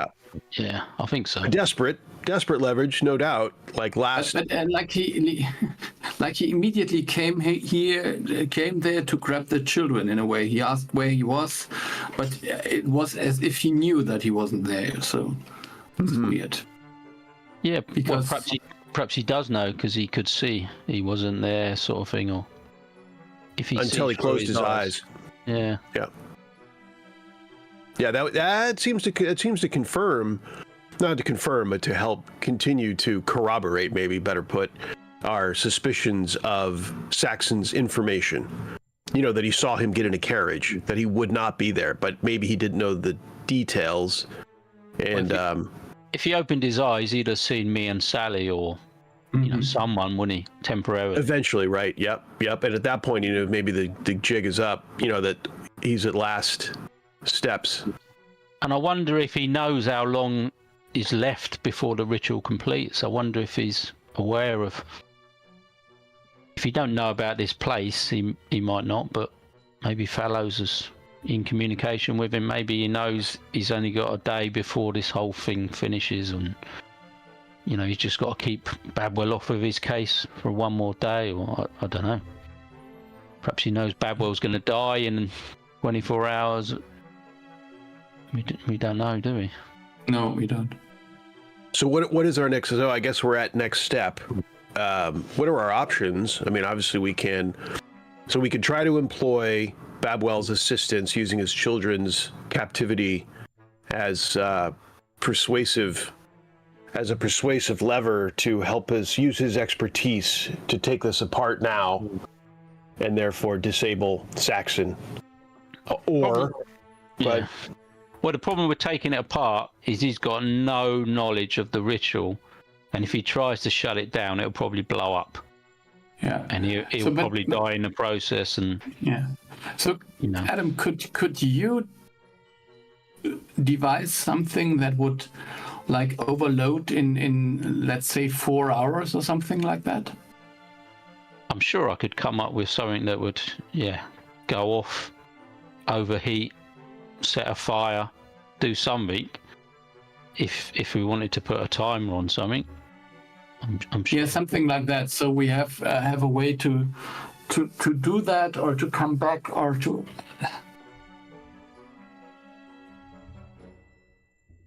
Some kind of fail-safe. I'm not sure. I'm not even sure if we can beat him, to be honest. Like if it comes to a physical fight, if we could knock Saxon out, I'm not sure.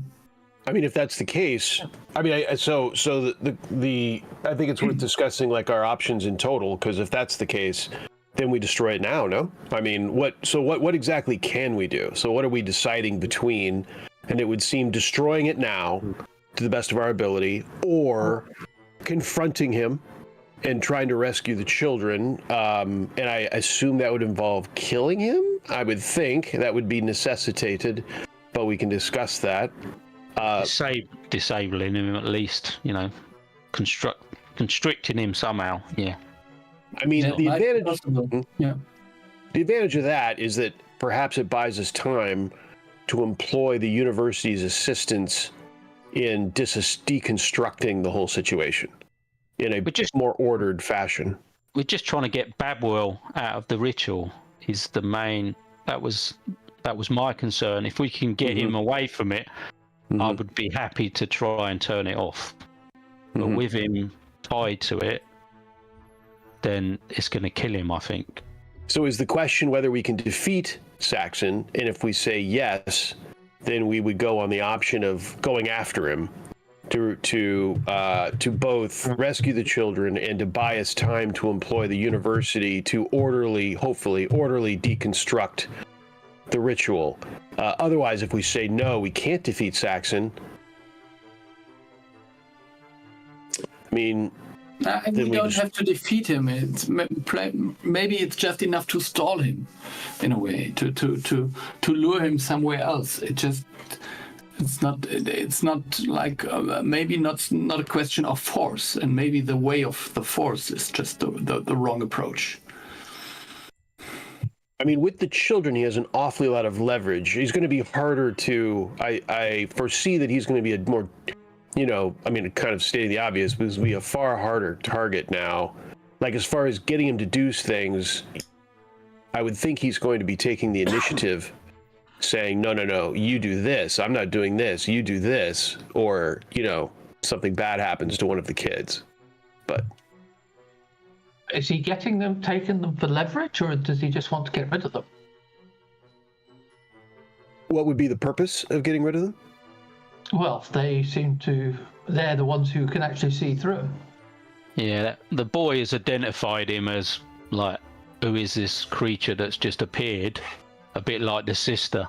He seems to think, where's he come from? Everyone thinks he's been around for years. I've never seen him before. Who's this big, nasty guy? Maybe, and we have to also understand that he is not maybe even aware that he was not there. So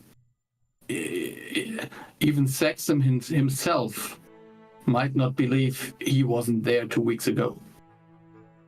Yeah. He potentially thinks he's 45 years old or whatever he might think. Yeah. I mean, if that's true, that makes it less likely that he took the kids to dispose of them because of their evidence of the scheme, because he would just think they're being silly. Like, if children say, oh, you haven't been around, and of course you think you have, you just ignore it. Like, oh, children being children, like, that's nonsense. I'm not going to kidnap them because of that, much less kill them. If that's the case, that would take away his motivation of them being evidence. Yeah, and Golag, with But your... the fact that he killed the business Dr. partner. Oh, just one second, James. With Dr. Earthsprung and Golag's understanding of the magic, too, remember this ritual is only partially formed, which means that he is still a creation of magic. So his understanding of who he is and self-identity and whatnot, too, may still be incomplete. He may be a creature of impulse, without clear understanding of why he's doing things. Because he's not. He appears to be a person. Everyone remembers him as a person. Until that ritual is concluded, he's not. He's a tulpa. Sorry, James, what were you saying? Well, he's obviously got some sort of base motivations out there. I mean, he offed the business partner, so he's got certain aggressions against things which, for certain motivations, so the same may apply to the children. He perceives them as a threat or an inconvenience, just as business partner was. He stood in his way. So if we're not going to destroy it now, should we go straight to the university to ask the professor's assistance for an emergency deconstruction, whatever the professor is able to offer, and get him started and say, look, this is, it's come to the end and we need your help. If there's a way to orderly unwind this with the professors you can trust to work on this, it's time, and set that in motion, and then go straight from there to try to find Saxon and do what we can. We can discuss it more on the way as far as our end game with Saxon, but to rescue in essence, rescue the children. I mean, that's... If there's anything that can weaken him while we try and take him we down. still should have this kind of timer here in place. That is the only thing. So Dr. Earthsprung doesn't have anything here in order to build something like that. Remember that the only things that's in here are these racks and these artificial mines. He can go and collect stuff. I think it's something that Dr. Earthsprung may be able to construct, but it's not something you can kludge together based on what you've got available right now. Yes. I mean, and it's time again. Yeah. You could do that while the rest of us go to the university. You're not strictly needed for the university. Yeah, I could start on something. I mean, I've got my. What have I got? The engineering kit is with What if he was Igor. heavily sedated? Would that weaken the whole thing? I've got those. But again, I'd have to adapt it and mess around with it, I'm sure, to have some sort of timer or something. And depending on how you wish the thing to go, from what Dr. Babwell says, this is a situation where destroying one of them will be sufficient to transmit excess power to the others, and all it takes is one more to fail, and then it's just going to cascade across the entire network. Though what that means for the ritual, yeah, is another question. But to your question, Sally, that's an interesting one. What if, if he were heavily sedated? Yeah, I was going to say, could we try and capture him almost? No, I mean, Knock him out and then... Yeah, Sally means Babwell. Oh, Babwell. Oh, sorry, right. Do I think that would slow the sort of effect on him? The illness, the draining of, or might weaken him to make him a little bit more manageable to take down. Yeah, if would it slow the ritual if he was weaker, maybe? A key part of the ritual is his life force, And if it is, or at least his life, if you somehow reduced him to a coma-like status where it's indistinguishable from life or death, then maybe that would have a disruptive effect. Magic works in metaphor in many ways, and you know, if it's unclear, but it could very well have an effect of disrupting the ritual without fully causing a failure in it. Or at least delaying it, maybe. Yeah. We could put that to him as well. A weaker Saxon sounds a good idea. One thing that Dr. Armstrong would say is that it would though rob you of any ability to, you'd be relying exclusively kind of on the magic side of whatever this apparatus is, because brilliant as Dr. Earthsprung is, this is such a niche invention, you know, that is just being able to do, as he suggested, of meticulously setting all of them up to shut down at the same time. Something that probably Babwell could only do. But that may not be necessary if you're able to address this on the ritual side. And as you say, reducing him to a, you know, to all appearances, lifeless state, maybe that will buy some extra time. Or weaken the overall ritual, and thereby weaken Saxon. And we off Saxon and then take out the machine. Maybe. So one thing that you are forgetting, the professor, the ritual likely will regenerate Saxon. The whole ritual is to bring this tulpa into creation. So killing him now, that's one of the reasons why you guys were not just going to deal with him now, is because the ritual will likely supersede whatever's going on in reality. That doesn't necessarily... So we need to do the two things. We take him down, then we destroy the machine, which breaks the ritual, and then he can't regenerate. That could work. And if you timed it with it would be more energy required to regenerate him by way of the ritual if you somehow timed your coma plan with defeating Saxon. That may starve it of the necessary power with enough time for you to disrupt it otherwise. Yeah. I mean, that would be down to him to be on board with that, because it could put him at even more risk, because in a weakened state, the ritual might kill him quicker as well, you know. But do we need to give him the option, or should we go to the university and just see what they say first, in case they have come up with any ideas or plans? As far as I'm concerned, this is now a matter of not so much time, but if you think that we could afford to go to the university first, then...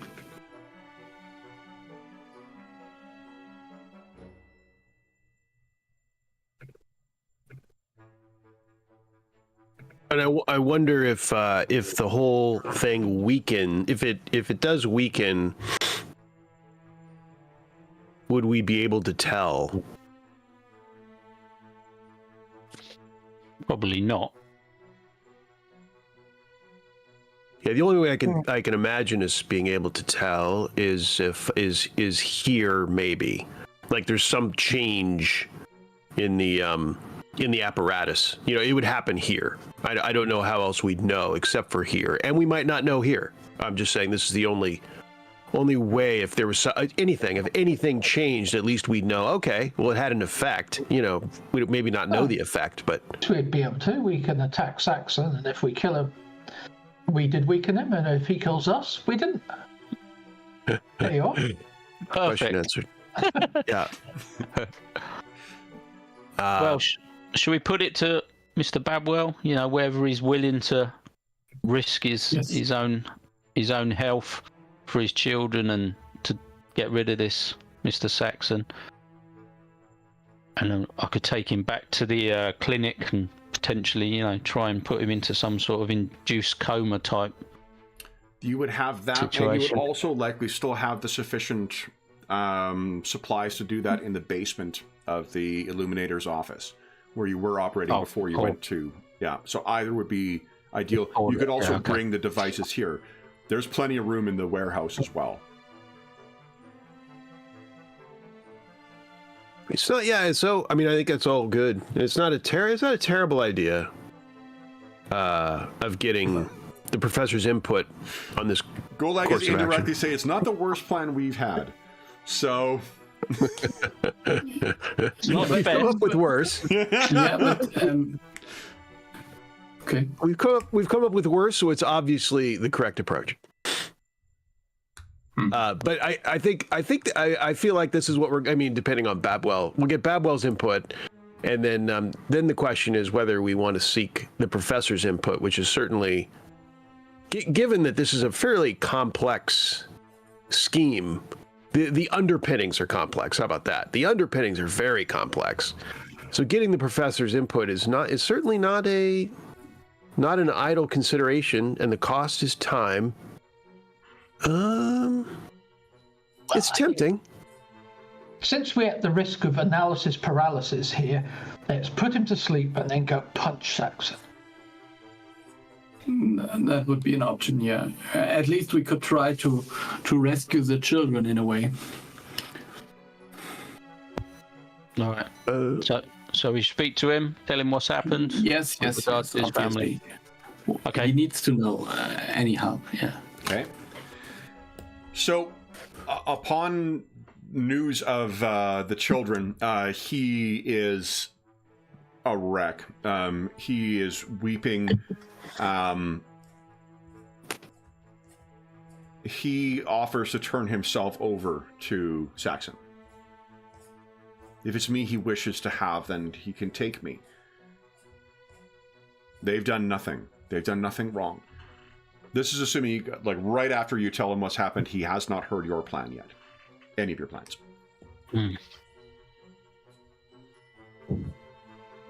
Why did he take them? I guess that is probably that is the most likely reason that he probably took them. I mean, we were discussing that before, Dr. Babwell, and I mean, I think the general answer is control, and I think the more specific answer might be that he wants possession of you, specifically. Also, he's scared of your children because they see through the illusion. Well, that's presuming he believes there is an illusion, which is I think our number one theory is that he does not, but that he wouldn't take them for that reason because he thinks they're just being silly children. And of course, he's been here the whole time, but perhaps we're wrong about that. Because he was very angry at the child for it. He wasn't just silly children. He was very angry at the child for. So that would suggest maybe he does know the illusion exists, or suggest it. You've had only one Or meeting. he does two meetings with Mr. Saxon. Does he strike you as someone who is angry at only few people, or is that just his general demeanor? And I think maybe we just so he is not a guy who reasons. Like, he would know at an instinct level that this person is somehow a danger, not like rationalize what the children say, or we are a danger because we know about him. Babwell's sister is a danger, and so on. So there are people who know, and he knows that those people are dangerous, and I think that's the reason for his anger. It's not like he has a complicated plan at this stage. I'm not believing that. I mean, possession of Babwell seems reasonable to me. I mean, as far as just getting Babwell, Babwell's been taken. Yes. And taken back seems reasonable. A reasonable, simple, blunt approach for taking the children. So I think I'll put it to the doctor. There is a theory that if we sedate you in some way, it will weaken this ritual, weaken Mr. Saxon, and we can confront him. It will buy us some time to try and reverse this ritual in some way, this magic. We have people looking at it, but they need time to try and unravel it. Do you know where he is? where the children are. Where would you think he would take them, if anywhere?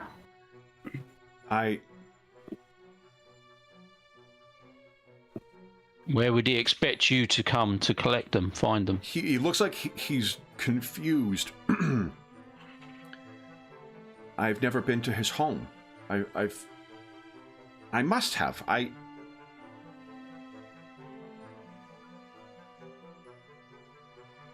I don't know where. And if we tell him where his home is, so yeah. So he says, yes, that but I've never. I don't recall ever being there. Yeah. I don't know. Carter was my friend. Saxon was a business associate. I don't know if he has family or friends or... He looks at you in a bit of a panic. I don't know anything about him. Yeah, that's no problem. The only question is, would you think it possible that he went for the company to wait for you there because he would expect you to show up at the company? It's possible. If he took the children, I think he did not leave a message of any kind. No. Then the company would be where I would go first. But for him,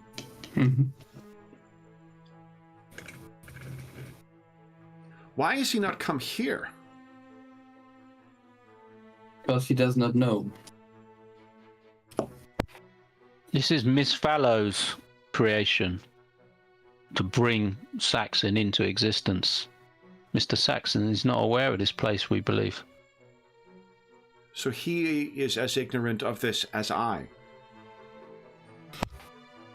That's our theory.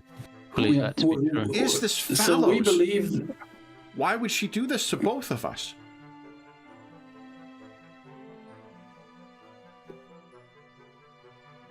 If only we knew. So you don't know what the machines are doing with this ritual exactly, if I understand correctly. So you can only say that they are doing a ritual, but not what they are doing. I cannot. Though I trust what you say of what this ritual does, I can tell you that any one of these can think and dream and imagine. Yeah. So last time, yeah. As we could. So I have a very, very, very strange idea. So last time we were dealing with her, she was basically preparing young ladies to be taken over by some kind of shadow demons, let me put it this way. Could such creatures maybe infect these machines? Golag, in your mind, just knowing the magic, actually, and Dr. Ursprung as well, I mean, in theory... But that, and maybe she can arrange this machinery or reprogram it to her needs. These machines are creating him from nothingness and rewriting our history. Is there a limit to what could be done with this? And he kind of staggers back, and the scope of what he has created here has kind of hit him now. This... There may be, there might be not. I think it depends on the kind amount of energy that you can have for this machinery. But if you have very, very much, you can do almost anything, I suppose. This machine...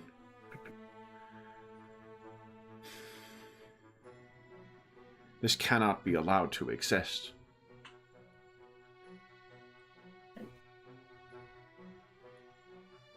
Yes. You have experience with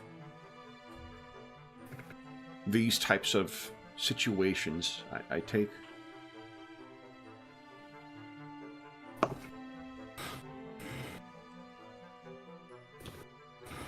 I wish my children to be safe. And if you can do that, I do not care what happens to me. I will do what you say. If this machine is capable of this and could be used again,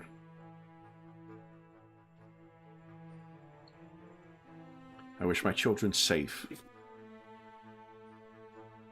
And then whatever you need me to do to prevent this from being used again, I will do so.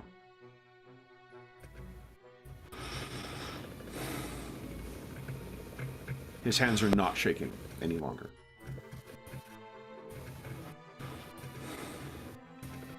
And that seems where we're going to be leaving our session.